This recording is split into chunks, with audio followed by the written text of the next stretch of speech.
Okay, hello, welcome to my Alias tutorial video. And for this one, we're just gonna start more about just my workflow. You know, I see a lot of tutorials online on how I see people teaching this, and honestly, a lot of times I find that most of them don't seem to be actually working in the field because they use a lot of spans and it seems to me like their quality is a bit amateurish. So I wanted to kind of do this video to sort of showcase my own modeling workflow. And I will say that I don't think mine is the best or the most correct. It's just what I use. So I've seen people who use a completely different way of modeling than I do, with curved networks and all that. But um, I'm very theoretical. I always hit theory, and then add my transitional surfaces.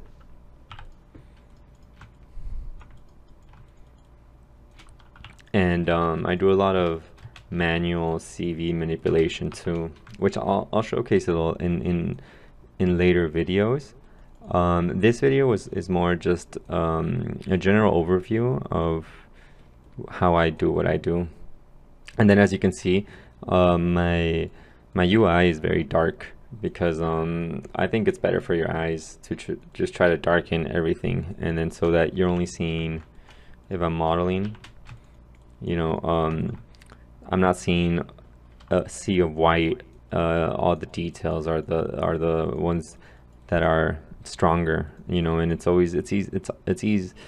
I don't want to say easier, but it isn't as damaging to the eyes, you know. So I always recommend people to change their UI settings and to a more darker theme. And I think it's here in preferences, interface, user colors, and then if you go to file, import, it has a bunch of different ones. I have my own custom one, but the one I started with I think was Maya or medium gray or gray on black. I don't know actually, but you know, go through them and see which one you like, and you know, change it up. Another thing you guys will notice is that I have all my tools here on my shelf, and also all of these tools are actually hotkeyed up to my keyboard. So like if I press my hotkeys here, you see here my different aligns, even my positional, tangent, curvature check. Up here is all my surfacing tools, you know, and those I go 1, 2, 3, 4, 5, 6. We got my all my curve tools, but everything is hotkeyed up. This is my C, this is my V, Control C, my blend points, my blend curves. So everything I could actually basically model like this if I wanted to. And all my even my, to hide my grid, my hardware shade, my the lights, you know, if I want to go into a more diagnostic shade, and everything is here. You know, if I wanted to trim, convert, trim, unhide, hide unselected, just hide that. So and then this is basically how I usually work. I always tell people, get your hotkeys, everything hotkeyed up, because it sped up my workflow by about probably 30-40%, and it really, you know, once you stop looking and searching, and you know, I see a lot of people, they'll go here and then they'll have like 20 menus, and that's fine.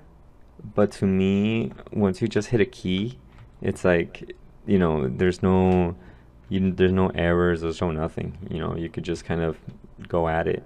You know, like let's say here I untrim this, right? I untrim this, I take away the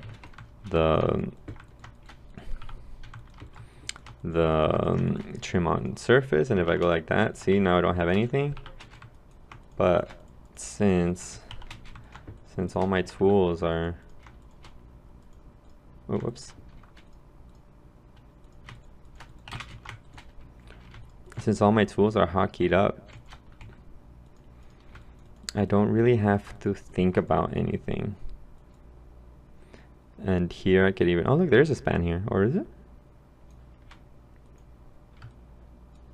Yeah, let's do that. So I don't feel like for this one I don't want any spans, and I don't want to get too many degrees, so I want to see, let me see how many degrees I could put. Let's see. Oh, well, let's check. Okay. So okay, yeah, I don't like putting that many degrees. So what I'll do is go here, and then I'm gonna detach it in the middle. So now I made it into two surfaces. No, whoops. And now we're gonna go here, delete that curve on surface, and do that again. Do that again. Curvature there, and then make sure that there's curvature in this middle area.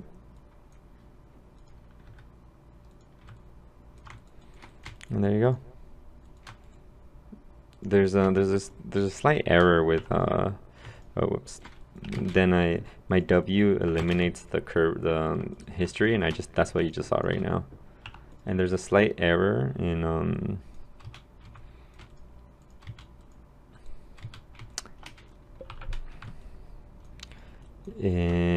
when I'm recording this. So sometimes there's some sort of like UI error that makes me sort of slow down a bit, but hopefully it doesn't get too.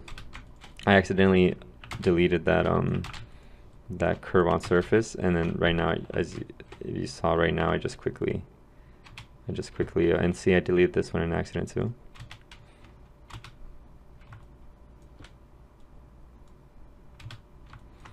So I'm gonna go back, get this one like that, and then project the curve like that. With something as small like that, I don't really care that much in terms of it hits curvature, because it's such a small fillet that even if you hit tangent, it'll be alright. Especially this is my own project, so I don't really care. Another thing is that if you see, I use a lot of things what I call slave surfaces, and they're basically surfaces to help me make sure everything's, you know, talking to itself, whether it's a big surface going through here or another surface going through here. And I think I have one. Let me get out of full screen. I think it's because I kind of deleted some, but I could go through my files and find them. But if we focus just on this one and these panels, as you can see, they're all meeting up to that. And even here, if you see this little surface here that kind of vanishes, this one also hits this, and all of these hit that. So since they are all sort of talking to this main slab, it makes everything seem more uniform, or like more that they belong to each other, and it just gives it more weight. And then also once you hit the same point, so if you see, if I show you these three, once you hit the same point, since they were all talking to that mutual surface, it gives it a nice transition. And then here, if you see, I made it so that here's the main slab, and then I have this little small surface here, and then from there I bend it down to, and then here there's curvature, and here it's curvature, but and then here it's positional. So that way we get this cool little effect that is actually quite difficult if you don't do it correctly.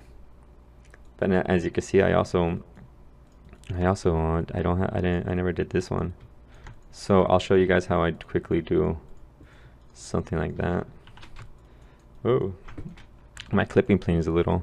So usually I just align it to the edge like that. Align it. This is just typical. This is just a typical ball corner. I'll do some more complex ones, little in later videos. Oh, I should probably. Now I'm thinking, what should my clipping plane is really far. Let's go to camera. Is it right? View. Adjust clipping plane. There you go. So let's see. You can move this back. I'm just thinking out loud here. I can move this back. You know, I'm trying to figure out where I can move these back to give me space to make that transition. It's because this is really far back. But I think what I'm thinking is maybe in here, like that, and then push it. That seems like a bit much though.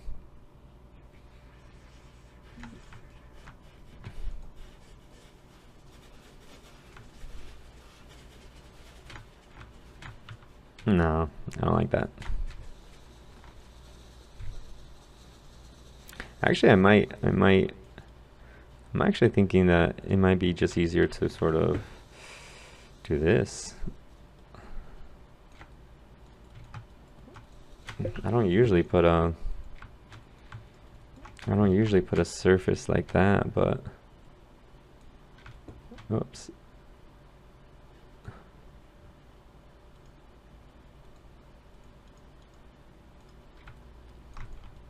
Oh.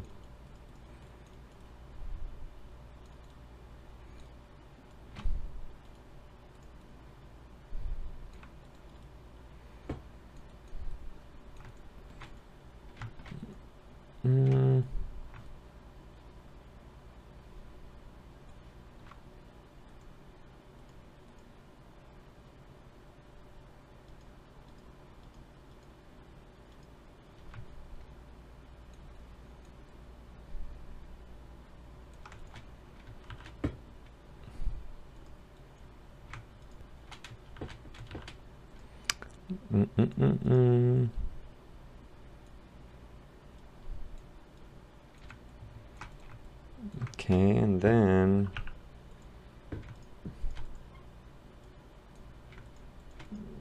object invisible, and then we're gonna do like that.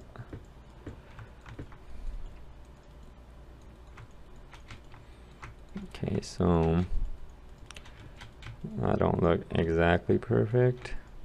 Ooh. Oh, that's a guide. Let's get the guide out of there.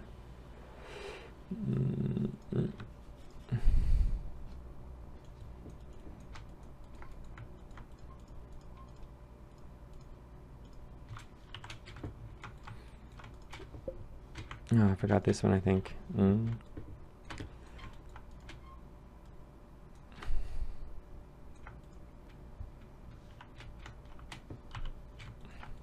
Oh, okay. Did I not? No. Okay, and then I gotta fix this.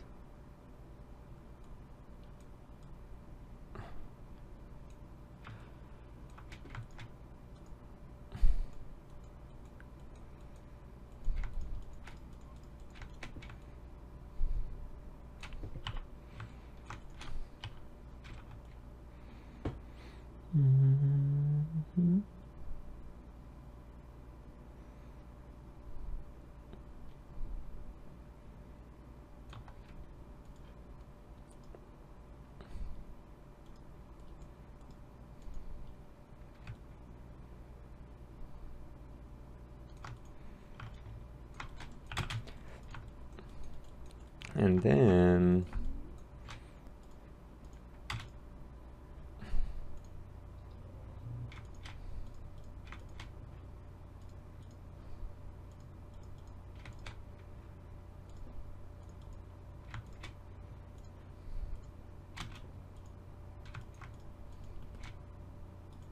sometimes I just I look for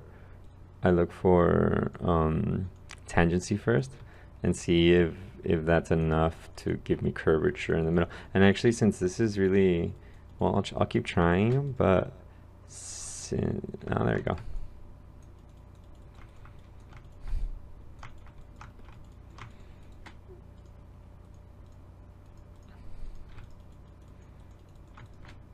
And sometimes when I'm doing this and it's looking a bit complex, I actually just look for tangency in the beginning.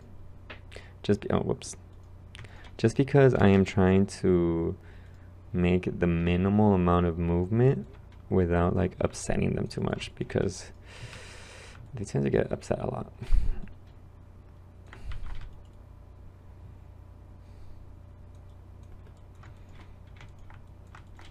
And so I wonder if so once I get close like that, I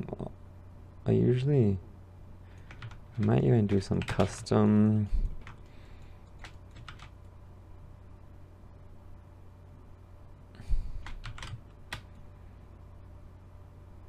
Let's see, right now I'm moving the CVs with the CV tool, and then right now it's at 1000 sensitivity against the normal, and then this lets me sort of find tangency everywhere.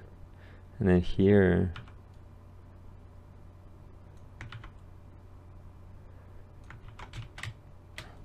oh, this would be really hard because, let's see, there you go. And then, and actually, honestly, since it's such a small corner, I might just leave it like that because I don't really care. I mean, obviously, if to me this is more design modeling. If it was Class A, I would definitely this would be a whole little afternoon. But as you can see, it's little itty bitty, and also it might look kind of fucked up right now.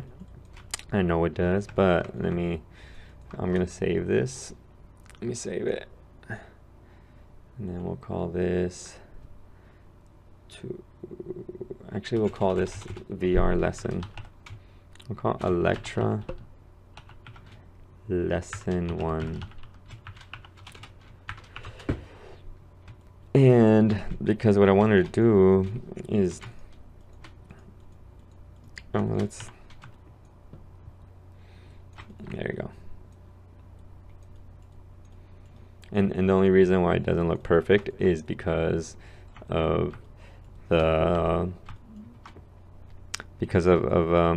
tessellation settings are a bit low because it's a big ass fucking car. But if I kind of maybe go back here and then I go into my, let's move this too,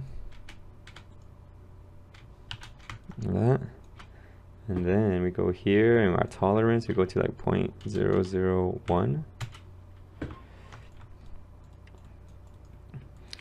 Son of a bitch. You're really gonna embarrass me in front of everybody.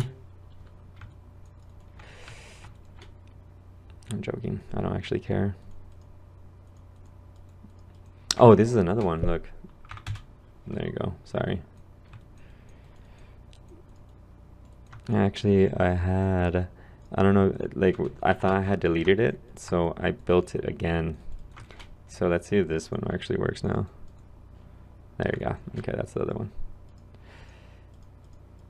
Yeah, and then so we go here. This is like way too. And then 0.003. No, 0.001 maybe? See? I told you I wasn't dumb.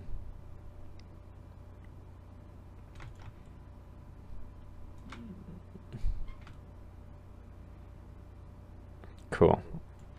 For that little itty bitty corner. And then there you go. So, I'll show you guys how I did this too. See?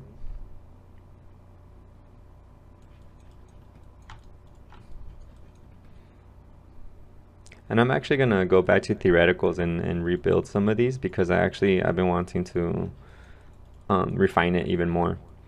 But yeah, I think for today, I'll leave that for now, and then so for next week, I'll just start breaking down other aspects of how I built this. But yeah, so this video is really just to sort of showcase or maybe give a little nugget of knowledge kind of thing, you know, to it's definitely a more advanced talk. So so definitely not for people who are just starting their Alias life. But if maybe you're an advanced student or maybe a beginner in your career, I've been modeling for a very long time. Well, since I was 11, and I've been working professionally for about 7 years now. So what I'm hoping to teach people through my website and through YouTube, and always for free, on how I model, because I think it could be very valuable to a lot of you. But yeah, okay. I hope you guys have a nice day, and I hope you guys like this video. And yeah, have a nice week.